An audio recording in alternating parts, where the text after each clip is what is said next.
turabaramukije mwese abakurikirana iki kiganiro kiri kunyura kuri urubuga rw'injyana mu byiza. Uyu munsi nabateguriye ikiganiro nahaye insanganyamatsiko igira iti n'amaguru arishyurwa. Ni mu rwego rwo kunyuranya n'imvugo ikunze kubaho iyo umuntu atakoresheje amafaranga, bakaba bavuga bati ibyo yakoresheje, urugendo yakoze ntibaruha agaciro, noneho mu kuninura bakavuga ngo amaguru ntiyishyurwa. Ni ikiganiro kigamije guteza imbere umuco mwiza wo kubaha igihe mu bikorwa by'abantu bya buri munsi. Kiri mu rwego rw'ibiganiro bijyanye n'intego ya kabiri y'urubuga rw'injyana mu byiza, ariyo yo guharanira guteza imbere umuco mwiza. Muri iki kiganiro ntabwo ndi bwinjire mu byiciro byose igihe gikoreshwamo, ndifashisha gusa imikoreshereze y'igihe, duhereye kuri za nshingano eshatu z'urugo, tugerageje kuzibukiranya. Izo nshingano ni iya mbere, no gutanga ubushobozi bwo kubona abantu, ibintu na serivisi bikenewe n'abahungu, abakobwa, abagabo n'abagore muri iki gihe abantu barimo. Iyo niyo nshingano ya mbere. Inshingano ya kabiri ni uguteganyiriza ejo hazaza, ubushobozi bwo kubona abantu, ibintu na serivisi bikenewe n'abahungu n'abakobwa, abagabo n'abagore muri icyo gihe. Naho inshingano ya gatatu ni gukoresha bwa nyuma abantu, ibintu na serivisi byabonetse kugira ngo abantu cyangwa se ibigo n'inzego bashobore gukora ibindi, gutyo gukora umurimo wo gukora ibintu ukomeze ubeho. Ndifuza rero ko iki kiganiro cyagira umusanzu gitanga mu guteza imbere umuco mwiza wo kubaha igihe, kuko ari ikintu cy'agaciro cyane. Muri iki kiganiro ndifashisha bimwe mu by'inzobere zitandukanye zagiye zivuga ku bijyanye n'igihe, ariko ndabihuza n'uko mbibona muri iki gihe, cyane cyane ngamije ko igihe cyakumvikana cyangwa se cyahabwa agaciro kurushaho. Mbere y'uko twareba uko igihe cyajyanishwa na ziriya nshingano z'urugo, umuntu yakwibaza ati ubundi igihe ni iki? Iki kibazo gishobora kuba kigoye kukibonera igisubizo, kuko muri rusange iyo bavuze igihe, buri muntu wese ahita yumva icyo bavuze muri rusange. Hano urubuga rwa www.wikipedia.com rutanga igisobanuro cy'igihe, ruvuga ko ari uruhererekane rw'ibikorwa byabayeho, birimo biraba cyangwa bizabaho. Uruhererekane rw'ibikorwa byabayeho, birimo biraba cyangwa bizabaho. Bigaragara ko rero gusobanura igihe utifashishije ibikorwa bisa n'ibidashoboka. Niyo ugiye muri Bibiliya, mu gitabo cy'Intangiriro, umutwe wa mbere, tubona ko kuva ku murongo wa mbere batangira ku gikorwa cyo kugerageza kugaragaza intangiriro y'ibihe, bagira bati mu ntangiriro Imana yaremye ijuru n'isi. Bagaheraho maze ibindi bihe bikagenda bihereye kuri wa munsi wa mbere, ku munsi wa kabiri, ndetse no ku munsi kuzageza ku munsi wa karindwi, bakagenda babara ibihe. Igihe kikaba kibayeho gutyo, ugasanga gishingiye ku byaremwe umunsi wa mbere, ku byaremwe umunsi ku wundi, kugeza ku munsi wa gatandatu, aho batubwira ko ku munsi wa karindwi naho igikorwa cyakozwe. Ni igikorwa kiri muri kamere cy'umuntu, umubiri ukeneye cyo kuruhuka. kandi nanone ibyo bikorwa bihita bitanga umurongo rusange ugenderwaho n'amahanga menshi yuko iminsi 7 igize icyumweru. Icyo cyumweru bita week mu cyongereza cyangwa se semaine mu gifaransa, hatitawe ku munsi gitangiriraho. Aha ngaha ku bijyanye n'umunsi gitangiraho mu mateka atandukanye, usanga umunsi wa mbere wagiye utandukana bishingiye ku myemerere, ariko muri rusange nk'uko urubuga nanone rwa Wikipedia www.wikipedia.org rubitangaza, isi yafashe ingengabihe ishingiye ku byatangajwe na Papa Gregory wa 13, yabitangaje muri Gashyantare 1582 ko iminsi ibarwa uhereye ku wa mbere. Kuva icyo gihe rero amahanga menshi, abantu benshi babara iminsi bahereye ku wa mbere, kandi bagakomeza bakageza ku cyumweru. Mu bijyanye n'imyemerere usanga hari igihe icyo cyumweru cyo kiba gifite ingengabihe itandukanye, ugasanga wenda hari icyumweru kikaba cyatangira nko kuwa gatandatu kigasozwa kuwa gatanu, abandi kigatangira ku cyumweru kigasozwa kuwa gatandatu, naho abandi kigatangira ku wa mbere kigasozwa ku cyumweru. Gusa ikigaragaramo muri ibyo mu bihugu byinshi, usanga ibikorwa bya leta bifata icyumweru gitangira ku wa mbere kikarangira ku cyumweru. Aho rero cyatangirira hose gikomeza kuba icyumweru cy'iminsi 7. Nk'uko nanone bisomwa muri Bibiliya mu gitabo cy'Intangiriro, igipimo cy'ibanze cyagendeye ku bikorwa kamere yo ku isi ari byo kwira no gucya. Ibyo bikorwa bihita bishyiraho muri rusange icyitwa ijoro n'ikindi gihe cyitwa amanywa.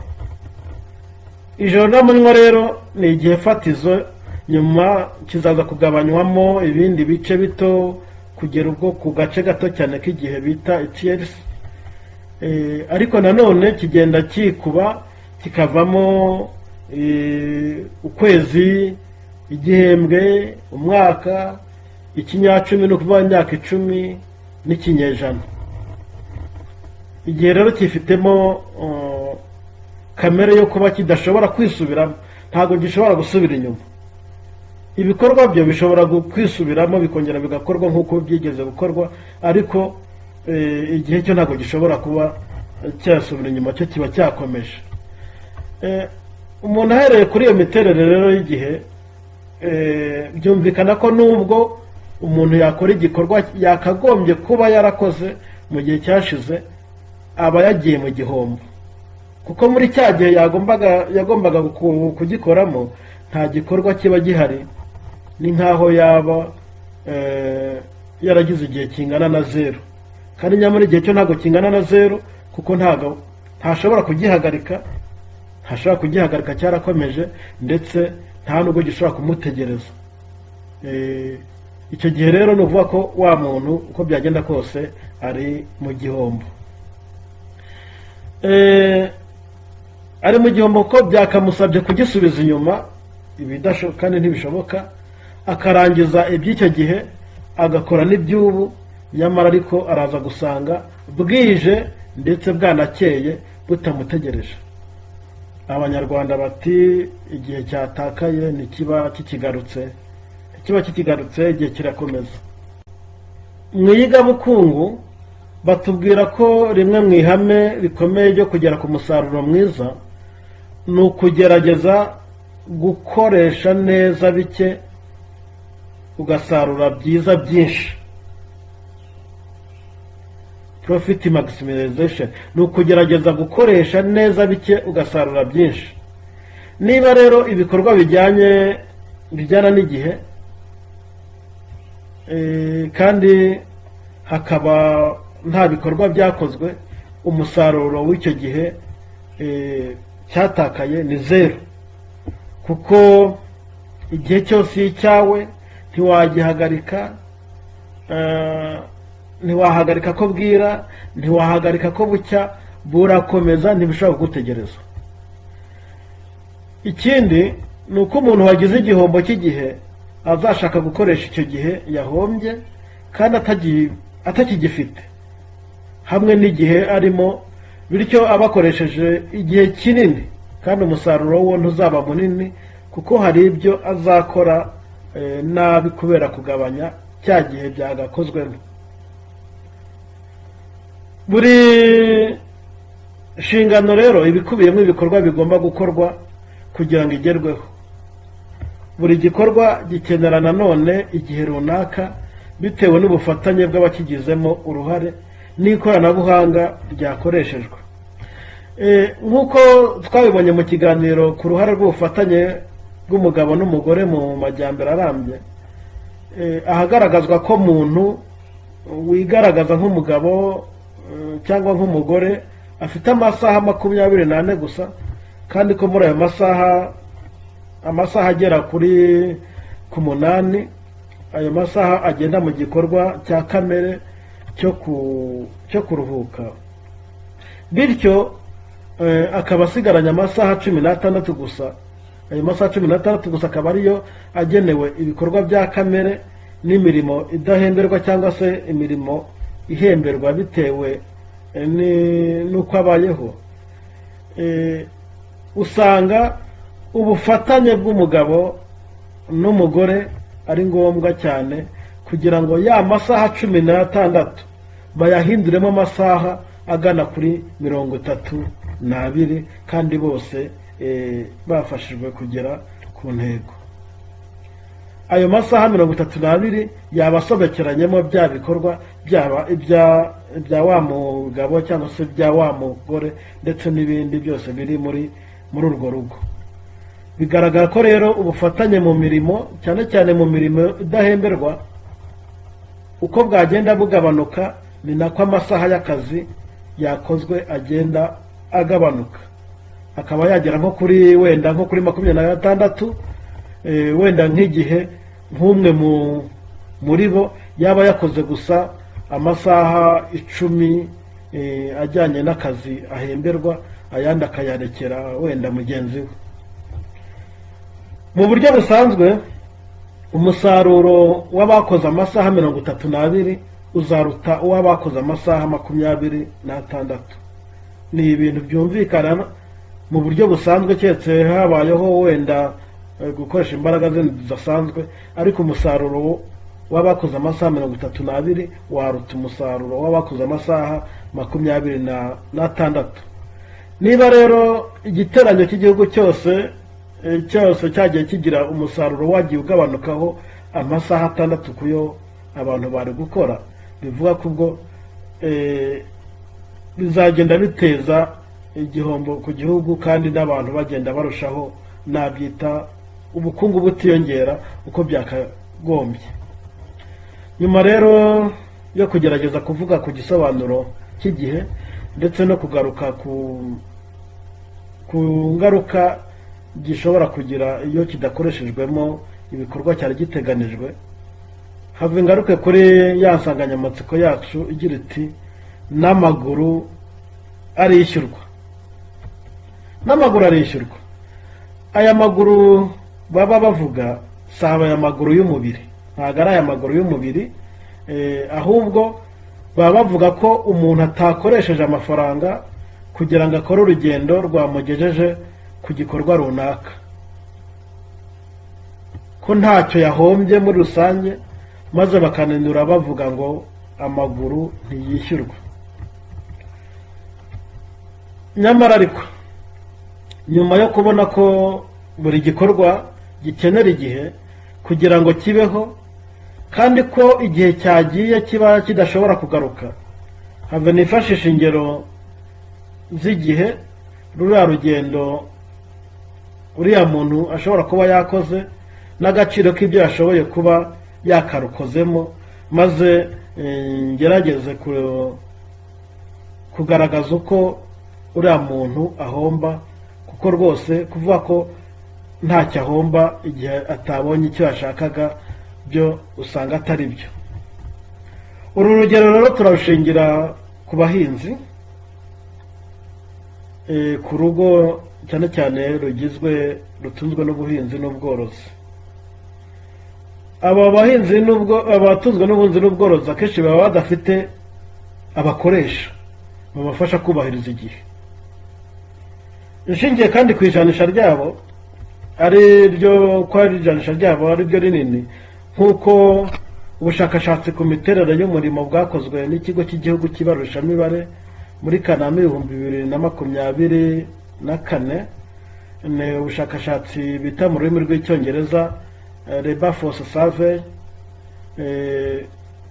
Ubushakashatsi bugaragaza ko abaturage bari mu kigero cyo gukora ariko badafite akazi kandi batanagashakisha. Ni ukuvuga ngo nk'umuhinzi ntabwo aba afite akazi gahemberwa kandi nta nubwo aba agashakisha, kubera ko we nyine aba yikorera. Abaturage rero bari mu kigero cyo gukora ariko badafite akazi gahemberwa kandi batanagashakisha, abo ngabo babita nibo bita mu rurimi rw'icyongereza population outside of labor force. Abo rero bagize 35.9%. muri abo 39.9% ubafashe nk'aho ari 100%, usanga 45% byabo bari mu buhinzi ngandurarugo, nuvuga ngo batunzwe n'ubuhinzi bwo guhinga ibihingwa bibatunga. Ugasanga 15% n'ibice 8 ni abanyeshuri bari mu mashuri, naho 38.3% bari mu bindi bikorwa bitandukanye, bari ahandi hatandukanye. Ni ukuvuga ngo ntabwo ari abanyeshuri si n'abahinzi, ahubwo bashobora kuba nta n'ikintu barimo barakora. Turebye rero hari mu bahinzi turabona ko ijanisha ry'abahinzi muri bariya badashakisha akazi nibo benshi mu bakora akazi kadahemberwa kandi badafite abakoresha bakurikirana uko bubahiriza igihe. Ni ukuvuga ngo nta umuhinzi nta kuvuga ngo watangiye sangahe, wakerereho iminota ingahe, wavuye mu murima ukererewe, nta uwo mukoresha ntawe afite, ntawe uhari. Kubera iyo mpamvu hashobora kubaho gukeka ko kwica igihe cyabo cyangwa kubicira igihe nta gihombo biteje. Nyamara ariko nubwo nta bushakashatsi bwihariye nashoboye gukora, ariko nakwifashisha igereranya rijyanye n'iry'uko umuntu abibona, ngamije kugaragaza cyane cyane ko kudaha agaciro igihe bifite ingaruka mbi zikomeye. Turebe urugero rw'igihe cyakoreshwa n'abari abahinzi. Ndafatira urugero ku mugabo cyangwa umugore wo mu rugo rutunzwe n'ubuhinzi nk'uko nabivuze, mpereye kwigereranya igihe bikorwa n'imirimo bya buri munsi bitwara. Ndabarira ku masaha 16, ni ukuvuga amasaha 24 y'umunsi, ukuyemo amasaha 8 ajyanye na gahunda yo kuruhuka nijoro, kugira ngo nshishirize igihe gikenewe mu bikorwa n'imirimo bya buri munsi. Ibi bikorwa n'imirimo turagabanyamo ibice bibiri. Turagabanyamo ibikorwa bijyanye na kamere, ni ukuvuga ngo bya bindi umuntu yikorera cyangwa se bijyanye nawe ubwe, noneho ndetse n'imirimo ishobora guhabwa abandi. Ku bijyanye rero n'ibikorwa bya kamere, tuvuga ko uno muntu ashobora gukoresha iminota 30, ni ukuvuga igice cy'isaha mu kwikorera amasuku, mu gukaraba. Nanone agakenera kurya ku manywa, agakoresha isaha, haba mu kubigeraho kurya n'umwanya wo kurangiza kurya. Hakabaho n'igihe cyo gusenga, tuvuge ko yagikoreshamo igice cy'isaha, noneho no kuza kurya nijoro kuko nyine ntawamurira, naho tuvuge ko aza gukoresha isaha. Iki giteranyo ku bikorwa bya kamere turaza gusanga ko biri butware amasaha 3. Imirimo hano, imirimo twibukiranye ko ni umurimo, ni igikorwa icyo ari cyo cyose umuntu ashobora guha undi akakimukorera, yaba ari bumuhembe cyangwa se atari bumuhembe.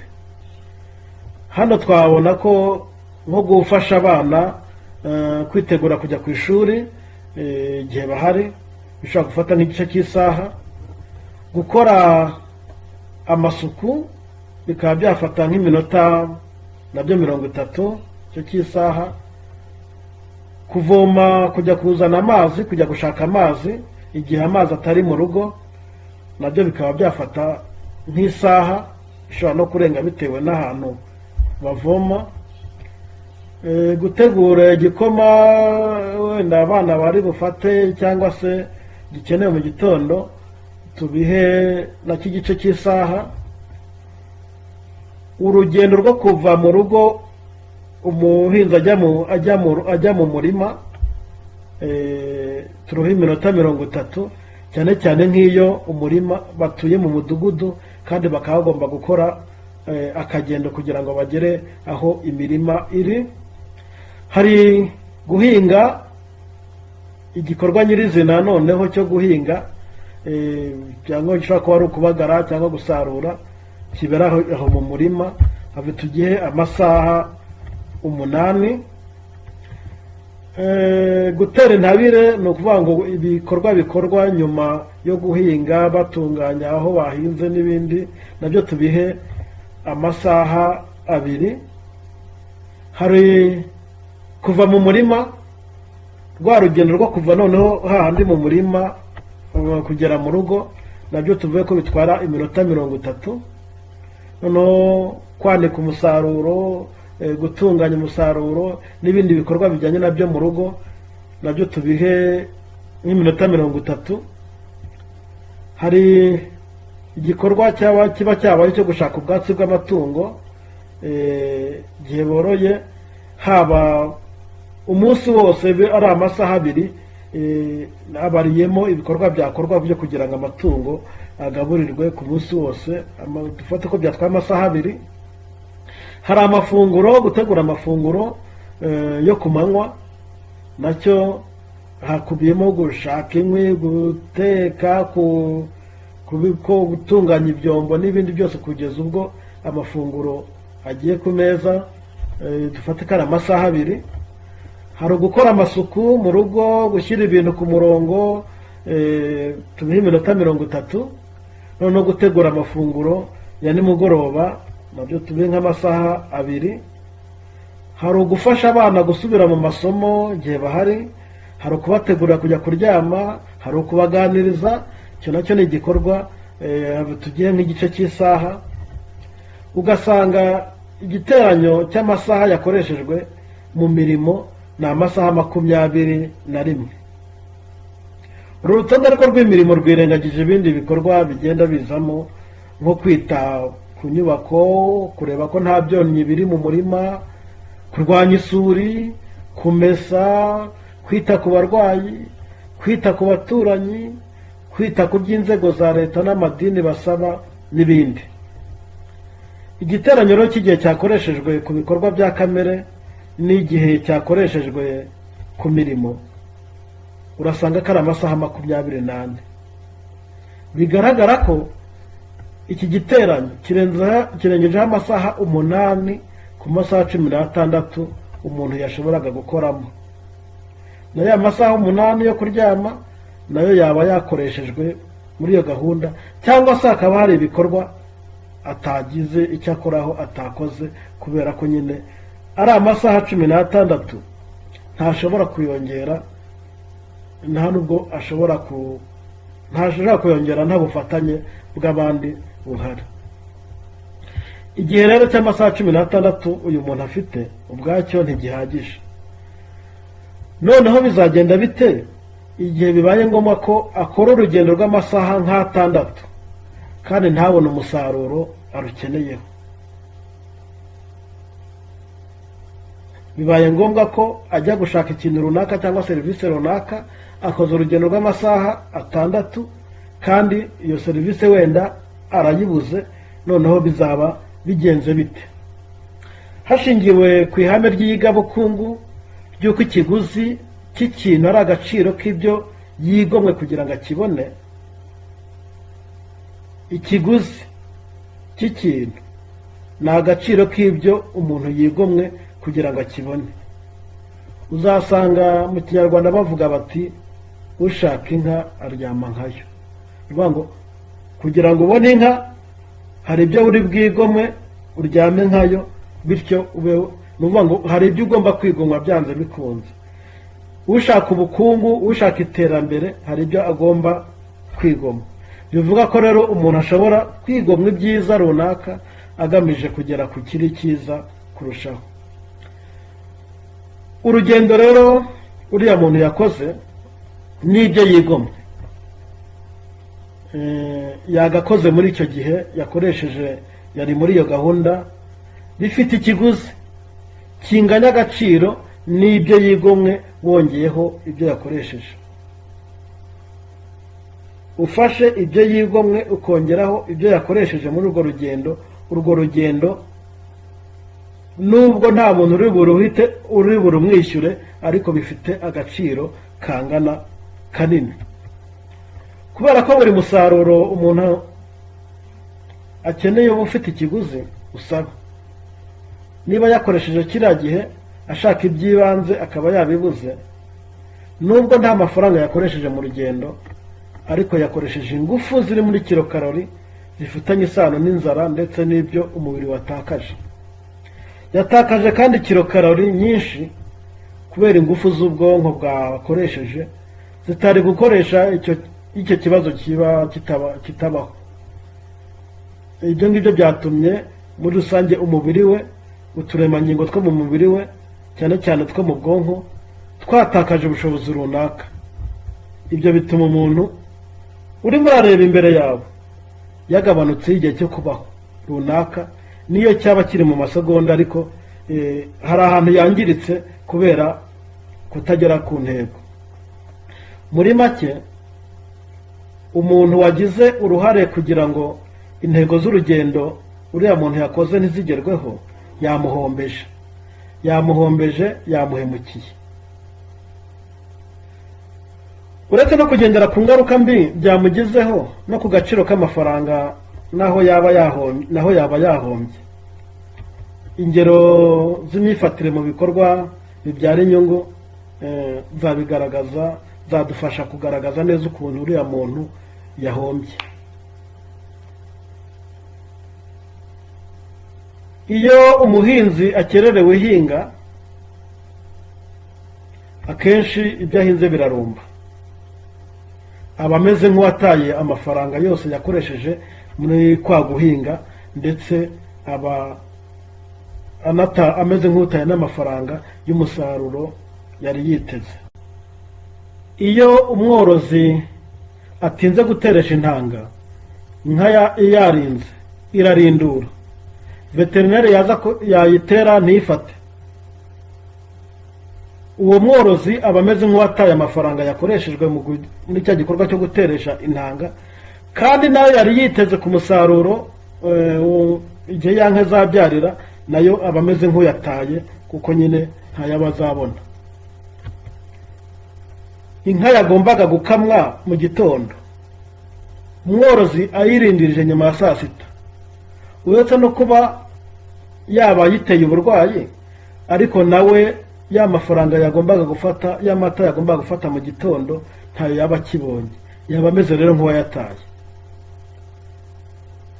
Umucuruzi ucuruza resitora agakura inkono ku ziko mbere y'igihe, ibyatetswe byapfuba kandi nta mukiriya waba ukibiriye, yabimena, yahomba amafaranga yose yari abiteganyirijemo.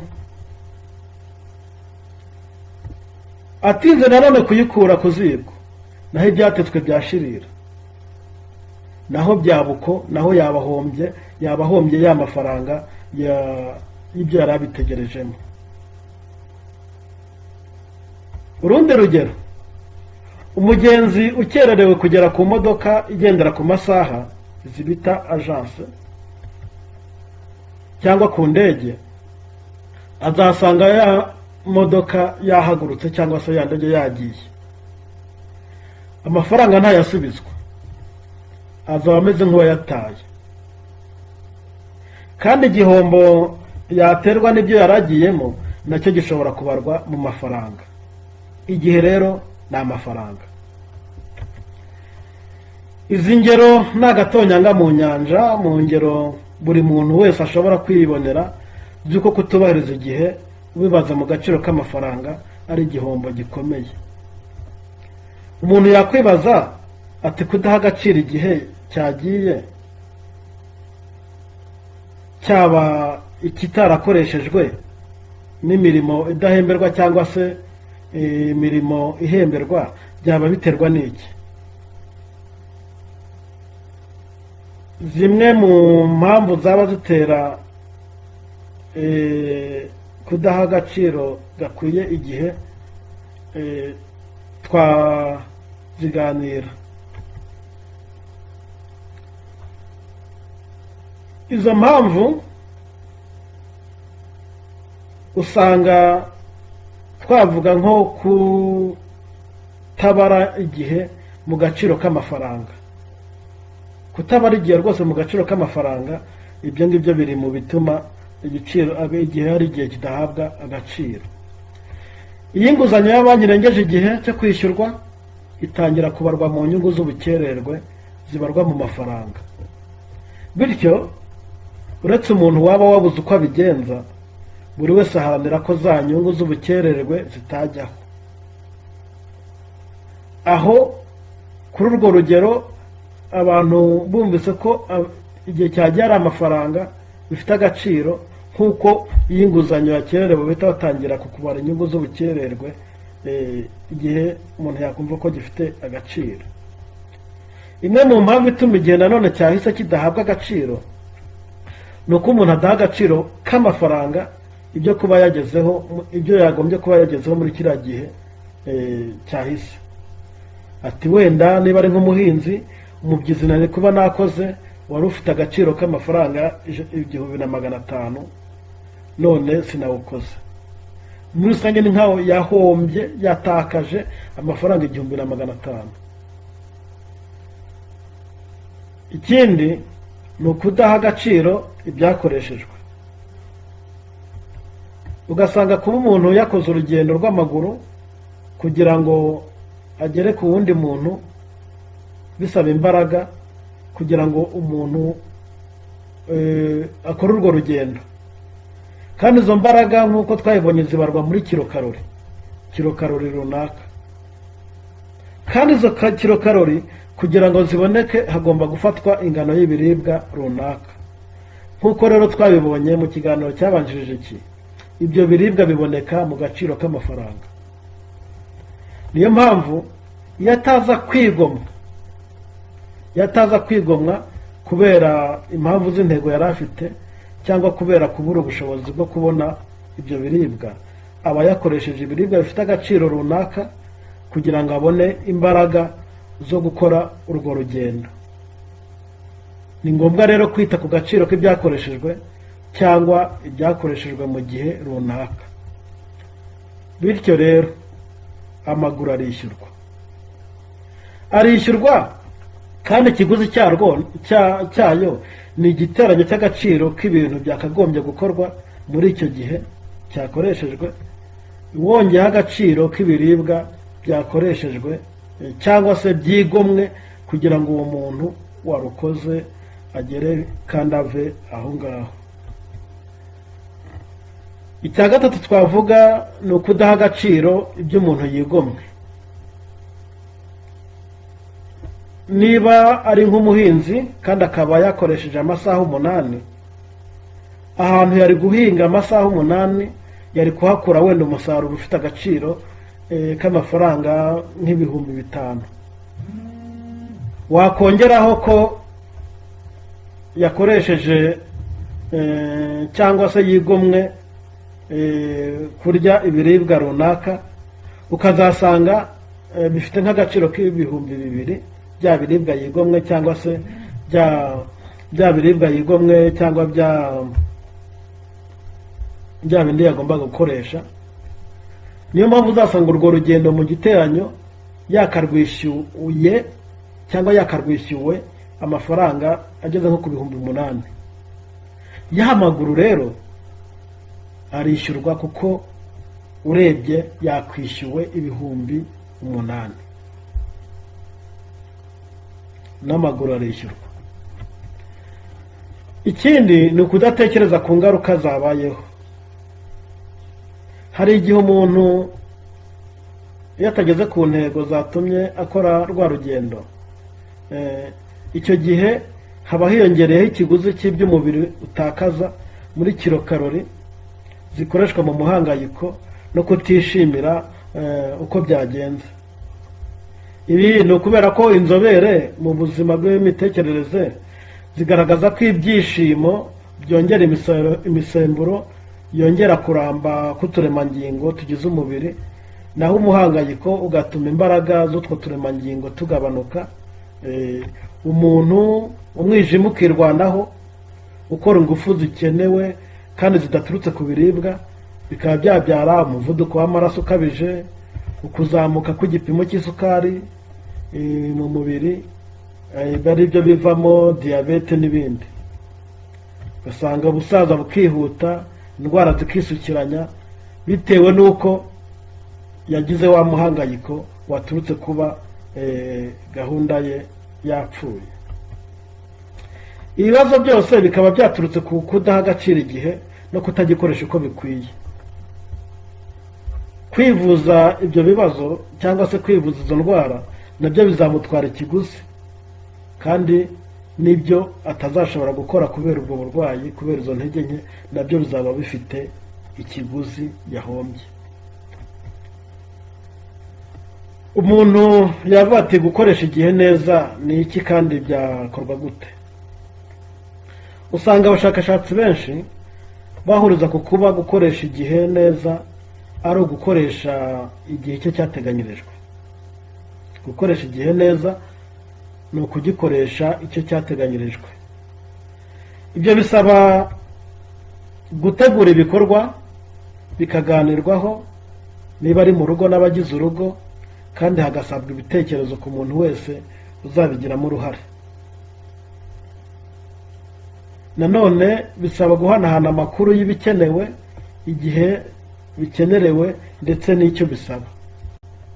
Bisaba guhiturana mu kubahiriza gahunda umwe cyangwa bose bahanye n'abandi cyangwa n'izindi nzego, kugira ngo uko buri wese abizirikane. Hari kandi guhanahana amakuru iyo habayeho impinduka ku byemeranyijweho, kugira ngo hataza kugira abakomeza gutegereza abandi kandi habayeho impinduka. Ikindi ni ugufata akanya mu kwisuzuma no gusuzumana uko ibyemeranyijweho byagenze, kugira ngo abantu bashobore kwikosora cyangwa se bashobore kuvuga ngo ahangaha byagenze neza, hano byagenze nabi.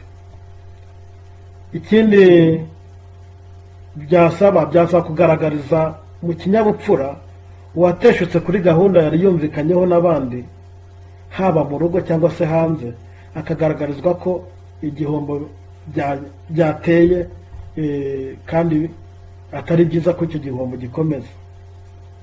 Izi ngero z'ibyakwitabwaho hamwe n'izindi umuntu adashobora kurondora zagira uruhare mu kubaha igihe no kugiha agaciro.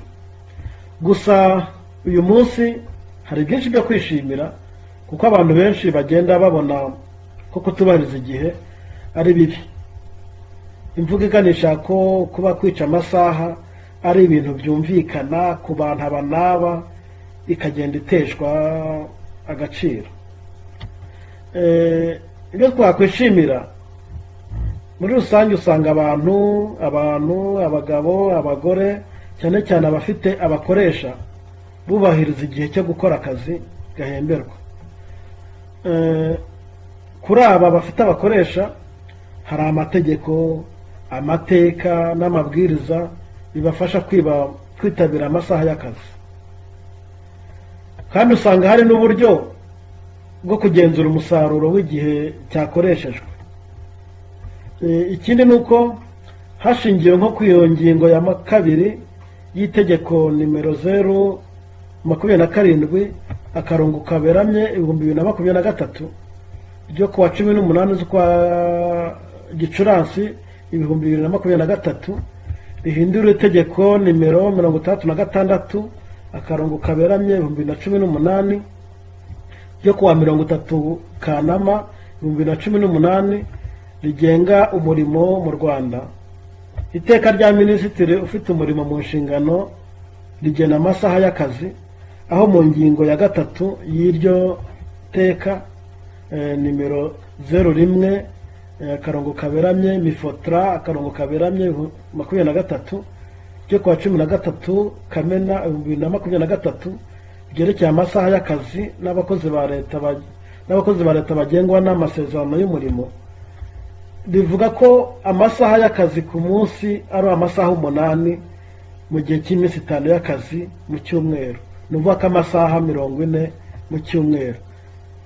Aha bitujyane hahandi nano twigize kubona ko umuntu akenera nibura amasaha, muri ya masaha 8 wenda haraza kwiyongeraho nk'abiri yo kuva no kujya ku kazi, aze kuba nk'icumi, araza kuba asigaranye ya 6 yo gukora indi mirimo idahemberwa ifitiye urugo akamaro. Mu nzego nyinshi kandi usanga hari inyandiko zimanitse aho bakorera cyangwa ziri ku mbuga zazo z'ikoranabuhanga zerekana ibigenderwaho mu kubona umuntu, kubona ikintu cyangwa se kubona serivisi runaka n'igihe bisaba, ibyo bita service charters mu rurimi rw'icyongereza. Ibyo byose rero usanga bifasha abafite abakoresha kubahiriza igihe. Ariko zimwe mu mbogamizi cyane cyane hari intege nke, nuko twavuga cyane ko nk'abo mu rwego rw'ubuhinzi usanga hari naho kugeza n'ubwo iyo bagannye babandi bafite abakoresha bafatwa nk'aho bo igihe cyabo kitabarwa, nk'aho nta kazi bataye. Kandi nyamara nk'uko tumaze kubibona, wa muntu wo mu rwego rw'ubuhinzi nawe aba yataye akazi, aba yakoresheje igihe kugira ngo aze gushaka iyo serivisi. Kumufata rero nk'utataye, nk'udafite akazi yasize, ntabwo bikwiye. Koko rero usanga hakiri abumva ko kubahiriza igihe bireba gusa abakorera abandi, ntibite ku gihombo bagize kubera serivisi runaka batabonye kandi bahawe amakuru asabwa kugira ngo itangwe. Ingo rero ugasanga ingo zifite amakimbirane zitabasha kuganira nko kwikoreshwa ry'igihe, nabyo ugasanga hari ikibazo. Hari abagabo, abagore batunzwe n'ubuhinzi n'ubworozi ariko badafite aho babikorera, nivuga ngo badafite imirimo. Icyo gihe bagikoresha bajya gushakisha akazi, kandi igihe bazabonera akazi ko gukora nanone ibyo bashoboye usanga kitazwi. Ni ukuvuga ko akazi kajyanye n'imirimo y'amaboko usanga muri rusange katazwi. Ugasanga muri rusange nta buryo bwo kumenya amakuru bwizewe bw'aho akazi kari kimwe no guhabwa igihembo koko kijyanye n'akazi kakozwe bitewe n'igihe na kilokalori zakoreshejwe nk'uko twabibonye. Amwe mu mahirwe hari nanone nk'uko twabivuze, usanga hari amategeko, amabwiriza atuma abakorera abandi cyangwa n'inzego bubahiriza amasaha, kandi umusaruro wabo ugasanga hari uburyo bwo kuwusuzuma. Hari inyandiko nk'uko twabivuze zigenderwaho mu gutanga izo serivisi. Usanga nanone kandi hari uburyo bw'ikoranabuhanga bugenda bwiyongera butanga uburyo bunyuranye bwo kugabanya igihe cyajyaga gukoreshwa mu gikorwa runaka. Ya raporo y'ubushakashatsi twigeze kuvuga hejuru yakozwe ku miterere y'umurimo igaragaza ko 44% n'ibice 9 by'abaturage bafite telefone zigendanwa. urumva ko bashobora kubona amakuru rwose cyangwa se gusaba amakuru ku buryo buboroheye. Muri bo 88 byabo ni abagabo, naho 75 n'ibice 9 ni abagore. Nuvuga ko hariya biragaragara ko abagore aribo bafite bafite telefone, abagore nibo bake. Ikindi nuko kwiyongera kw'ibikoresho hari kwiyongera kw'ibikoresho by'ikoranabuhanga cyangwa se ibikoresho bigabanya igihe cyakoreshwaga mu bikorwa runaka, nko kuba ubu hari ukwiyongera kw'amashyiga akoresha gaz mu guteka, ibyo bigabanya igihe cyakoreshwaga mu guteka. Hari amashanyarazi ashaka gukoreshwa mu gutera ipasi, umwanya umuntu yajyaga gufata atera ipasi uragabanuka. Hari ingo zifite amazi mu rugo. Hari ukwiyongera kw'imihanda ikorerwamo n'ibinyabiziga bitwara abantu ku buryo bwa rusange ku giciro gishobokeye benshi n'ibindi, kuko icyo giciro nikiba kimushobokeye rwa rugendo yajyaga gukora igihe kinini n'amaguru ruzagabanuka arukoreshe imodoka. Umwanzuro tugana ku musozo: igihe gihabwa agaciro n'iby'ubuzima tubamo cyangwa twifuza kubamo. Niba twifuza kuba mu buzima bwiza, igihe gifite agaciro kanini gahatse agaciro k'ibyo byiza twifuza kubamo. Kubaha igihe ni ukubaha intego dufite y'uko twifuza kumera. Kutacyubaha ni ukwiyemeza kubaho mu gihombo, kandi mu iyigabukungu bavuga ko umuntu ushyira mu gaciro atakwishimira kubaho mu gihombo keretse atabizi. Ni ihame bita rationality principle. Mu cyongereza bavuga ko rational people think at the margin. Bavuga ngo ikintu cyose cyabahombya baragerageza kukigabanya. Ku muntu wese nanone, yaba umugabo cyangwa umugore, aharanira mu byo akora byose inyungu. Nabyo nibyo bita mu cyongereza profit maximization.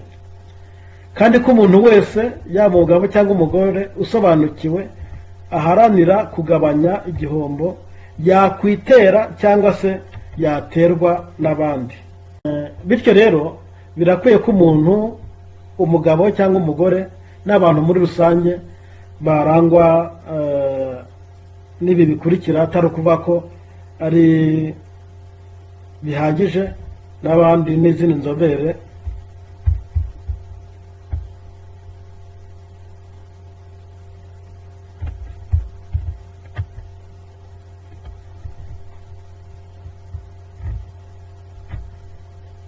ugasanga nanone mu iyigabukungu bavuga ko umuntu wese, umugabo cyangwa umugore usobanukiwe, ni ukuvuga ngo uzi icyo ashaka, aharanira kugabanya igihombo yakwitera cyangwa yaterwa n'abandi.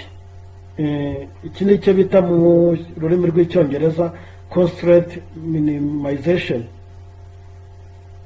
Bityo rero birakwiye ko umugabo, umugore n'abantu muri rusange barangwa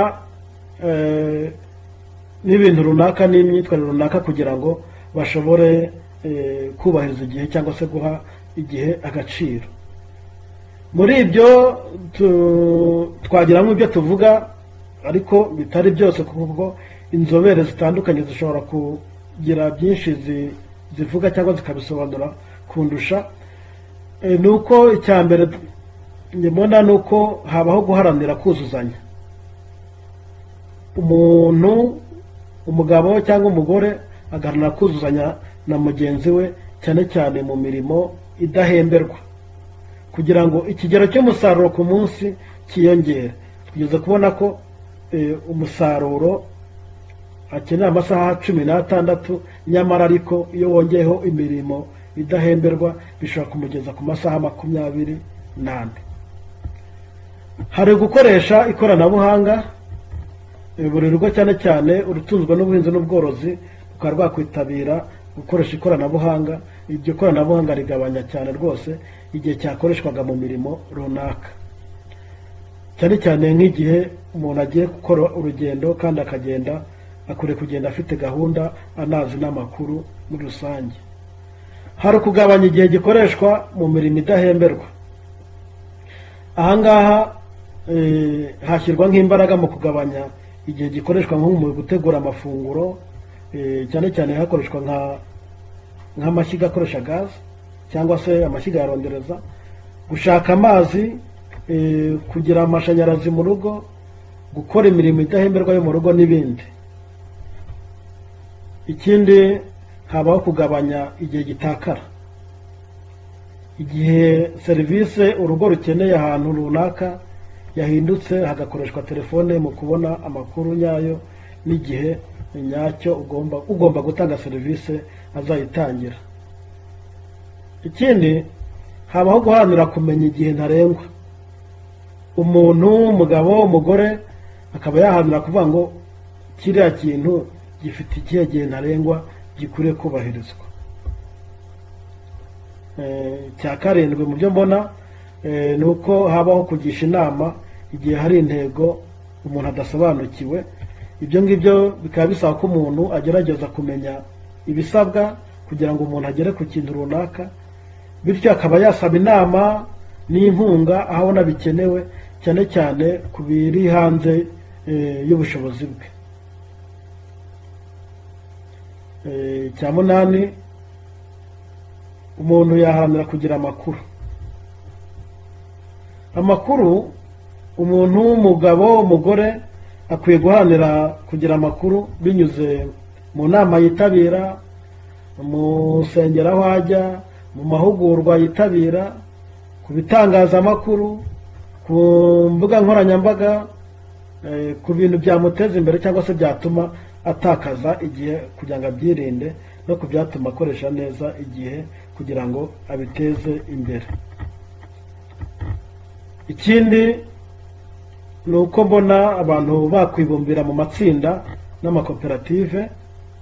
Ahangaha umuntu yaba umugabo cyangwa se umugore uteze umusaruro, cyane cyane abateze umusaruro ku bushobozi bwe, by'umwihariko ku bukomoka ku mbaraga nk'izo kwikorera, gukoresha amaboko, gukoresha amaguru, yakwibumbira, yashaka abandi bikwibumbira mu matsinda cyangwa muri koperative y'abahuje umurimo cyangwa se y'abahuje ibibazo, kugira ngo agire ijambo mu kugena imiterere, igihembo n'amakuru ku byongera umusaruro ku gihe akoresha, kandi abone abamugoboka mu gihe runaka bakoresheje ubushobozi bo batari bukoreshe muri icyo gihe.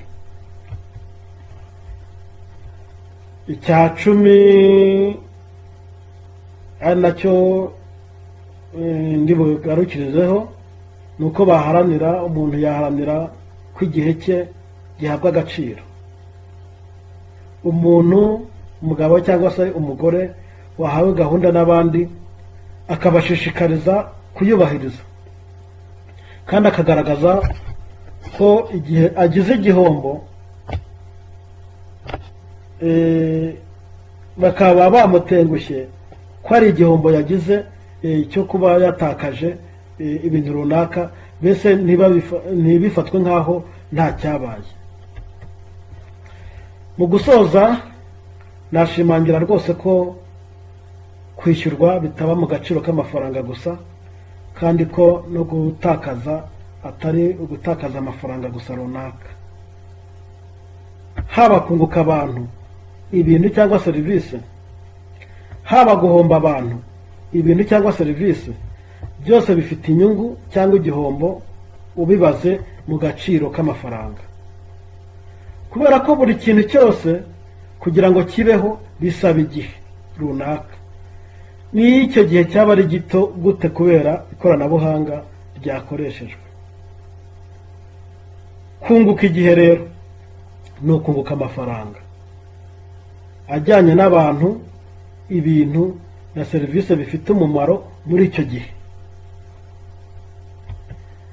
Gutakaza igihe ni ugutakaza amafaranga ajyanye n'abantu, ibintu, na serivisi bifite umumaro muri icyo gihe. buri muntu yakwirinda kwihombya cyangwa guhombya mugenzi we cyangwa guhombya igihugu muri rusange, ahubwo agaharanira kungura mugenzi we n'igihugu muri rusange yubaha igihe. Muri make buri wese yagerageza kuba imfura. Kuba imfura, buri muntu, buri mugabo cyangwa umugore agashyira imbaraga mu kubahiriza icyiza yumvikanyeho n'uwo bashakanye, yumvikanyeho na mugenzi we, yumvikanyeho n'abafatanyabikorwa be, yumvikanyeho n'inzego runaka mu gihe runaka. Buri muntu akagerageza kuba imfura, n'uvuga ngo akaba icyo yemeye, icyo yumvikanyeho n'abandi akagerageza kugikora uko babyumvikanyeho. Hakenewe rero inama, ibitekerezo, gukosora aho bikwiye kugira ngo hatange umusanzu watuma umubare w'abagabo n'abagore bihatira kuba imfura, ni ukuvuga ngo kubahiriza ibyo basezeranye, kuticira gahunda abandi ugenda wiyongera. Murakoze, mugira amahoro y'Imana. Iki kiganiro cyateguwe kwa 21 Ugushyingo 2024, gitegurwa nanjye ndi Murwayi Jean Bosco, kandi ni nanjye ukibagejejeho. Ibitekerezo cyangwa se inama cyangwa gukosora bishobora koherezwa kuri iriya email y'injyana mu byiza @akadomo.com. Murakoze, mugira amahoro y'Imana.